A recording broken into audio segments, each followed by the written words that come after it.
જય સિયારામ, સ્વાગત છે તમારું ક્રિએટર સ્ટુડિયોમાં।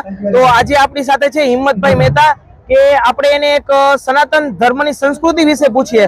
તો જય સિયારામ હિંમતભાઈ મહેતા, તો અમને જરૂરથી જણાવજો કે હનુમાન ચાલીસાની ઉત્પત્તિ કેવા સંજોગોમાં થઈ, કોણે લખી, અને તમે જે પુસ્તક લખવાના છો એની પ્રેરણા તમને કેવી રીતે મળી? હા, એના વિશે જણાવું તો સનાતન ધર્મના જે બધા ગ્રંથો છે એમાં રામચરિત માનસ એટલે તુલસીદાસજી મહારાજે એની રચના કરી છે। 150 ગ્રંથોનો સાર એમાં લીધો છે। 49 રામાયણો એનો સાર પણ એમાં લીધો છે। અને તુલસીદાસજી છે એ ઉત્તર પ્રદેશના ચિત્રકૂટ પાસેના રાજાપુરમાં એમનો જન્મ થાય છે। સરયુપુરાણ બ્રાહ્મણ હોય છે। આત્મારામ દુબે એના પિતાનું નામ હોય છે। અને 1532માં એમનો જન્મ થાય અને જન્મતાની સાથે એમને 32 દાંત હોય છે, નહીતર બાળકને દાંત નથી હોતા, એટલે એમને અશુભ માને છે અને એના મા બાપનું પણ મૃત્યુ થાય છે। એક એમની જે સાથે કામ કરતી હુલસી એમની પાસે મોટા થાય છે। મોટા થઈ અને એમને જનોઈ આપે। જનોઈ આપ્યા પછી એમના લગ્ન જે છે એક સ્ત્રી સાથે થાય છે, પણ એટલા બધા કામાંત થઈ જાય છે તુલસીદાસજી રત્નાવલી સાથે। રત્નાવલી એના પિયર જાય છે મળવા, ત્યારે તુલસીદાસજી એમની પાછળ જાય છે। એટલા બધા કામાન થઈ જાય છે કે એક મળદું તરતું હોય તો એની ઉપર બેસી જાય છે, એને એમ કે લાકડું છે। ત્યાં જે રત્નાવલી મળવા જાય એના પિયરે, તો મેડી ઉપર હોય છે, મેડી ઉપર દોરડું છે એમ માનીને એક સાપ હોય છે, ત્યાં મળવા જાય છે। એટલે રત્નાવલી એમને કહે છે કે જેટલો આ હાડ માંસનું શરીર છે એમાં જેટલો પ્રેમ રાખ એટલો રામમાં રાખ તો તને ભગવાન મળે। એને લાગી આવે છે તુલસીદાસજી અને ત્યાં જતા રહીએ છે કાશીની અંદર, અને એમને ત્યાં દીક્ષા દેવામાં આવે છે એના ગુરુ પાસે। રામ નામનો મંત્ર આપે છે, એનું નામ રામબોલા હતું, પણ દીક્ષા આપી પછી તુલસીદાસજી કહેવાના એમ કહેવાય છે કે દરરોજ પાણી આપણે પીપળે રેડીએ એમ પાણી રેડતા હોય। એક દિવસ ભૂત પ્રગટ થયું અને કીધું, તુલસીદાસજી બોલો તમારે શું જોઈએ છે? તુલસીદાસજીને આશ્ચર્યચકિત થયું કે મારે તો રામને મેળવા છે, ભૂતને મારે શું કામ? એટલે ભૂતે એમ કીધું કે રામ એમ ના મળે, પેલા હનુમાનજીને મળવું પડે।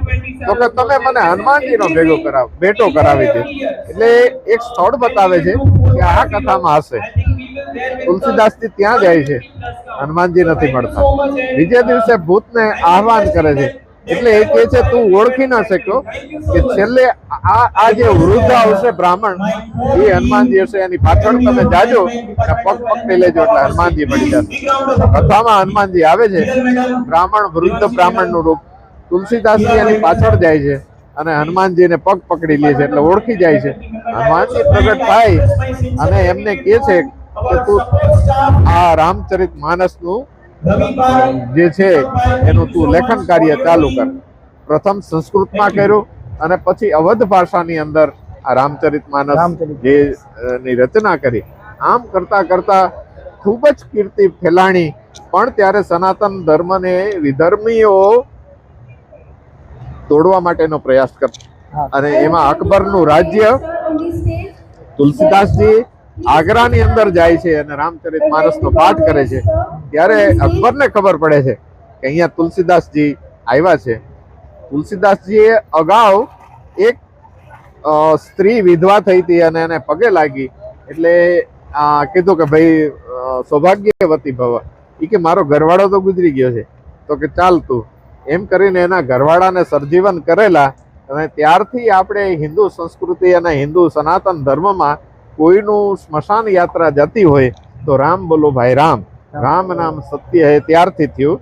અને આ અકબરને ખબર પડી એટલે અકબરને એને દરબારમાં બોલાવીને કીધું કે તું રામને પ્રગટ કર। એટલે એને કીધું કે હું તો સંત છું, મારે કઈ પ્રગટ કરવાનું ન હોય, તો કે તમને જેલમાં પૂરી દેશું। તુલસીદાસજીને જેલમાં પૂરવામાં આવ્યા। જેલમાં હનુમાનજી મહારાજનું જે આહવાન કર્યું એ હનુમાન ચાલીસા।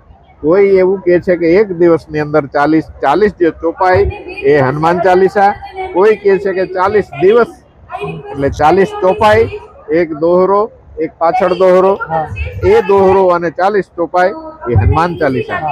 હનુમાન ચાલીસા ની રચના કરી અને આર્તનાદ સાથે હનુમાનજી મહારાજ ને તુલસીદાસજી મહારાજે જે ગાન કર્યું એ હનુમાન ચાલીસા. અત્યારે પણ કોઈને સંકટ હોય, દુઃખ હોય, હનુમાન ચાલીસાનો પાઠ કરે એટલે સંકટ બધા હનુમાનજી મહારાજ દૂર કરે છે. હનુમાન ચાલીસાની રચના જેલમાં થઈ. બીજા દિવસે હનુમાનજી મહારાજ પ્રગટ થઈ ગયા અને વાનર સેના આવી અને ધ્વંસ કર્યો આખો કિલ્લો. પછી અકબરને ખબર પડી. બિરબલને પૂછ્યું કે આવું કેમ? તો કે તમે સંતનો અપરાધ કર્યો. પછી અકબર તુલસીદાસજીની માફી માંગે છે અને એનું સન્માન કરે છે અને એમને જે જવાનું હતું ત્યાં પણ મૂકવા પણ જાય છે.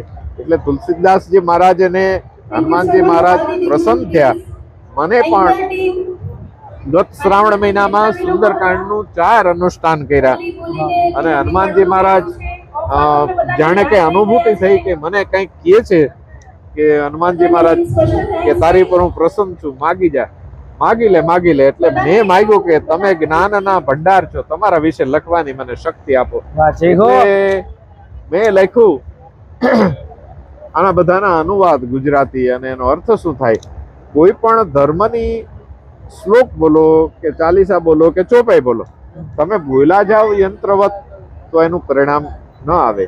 પણ તમને જ્યારે તમે બોલો ત્યારે તમારા માનસ પર તમારા ઈષ્ટદેવનું સ્મરણ હોય અને એના દર્શન થાય તો શ્રેષ્ઠ અનુભૂતિ થાય અને પ્રસન્નતા છે એવું મારું માનવું હતું. એટલે 40 ચોપાઈ હનુમાન ચાલીસાનું અનુવાદ અને કેવી રીતે આ ચોપાઈ લખી છે, આનો અર્થ શું થાય, આ ચોપાઈનો અર્થ શું થાય એ કહેવા માટે 40 ચોપાઈ, પહેલો અને છેલ્લો દોહો, એનું પણ ગુજરાતી અનુવાદ. સાથે સાથે મારે એક વિચાર છે કે હિન્દી અનુવાદ અને ઇંગ્લિશ ત્રણેય કન્વર્જનનું મારું પુસ્તક છપાઈ ગયું છે અને તૈયારી કરું છું કે થાય. કારણ કે ફોરેનમાં આ વસ્તુ મળતી નથી. ફોરેનરોને જ્યારે આ બધી વસ્તુ આપીએ ત્યારે ખૂબ ખુશ થાય છે. તે મારું હનુમાનજી મહારાજને પ્રાર્થના કરું કે વહેલી તકે મારું પુસ્તક સફળ થાય. એટલે પવન તનય સંકટ હરણ મંગલ મૂર્તિ રૂપ રામ લખન સીતા સહિત હૃદય બસો સુરભુ. તમે પણ હનુમાનજીના ભક્ત છો. હમણાં હનુમાનજીની કથામાં ખૂબ સારી સેવા કરી. ધન્યવાદ છે. યુવાનો બધા ખરેખર તો હનુમાન ચાલીસાનો મારો કન્સેપ્ટ છે. અગાઉ પણ વિડીયોમાં મેં કીધું કે જન્મદિવસમાં પણ હનુમાન ચાલીસા કરવી.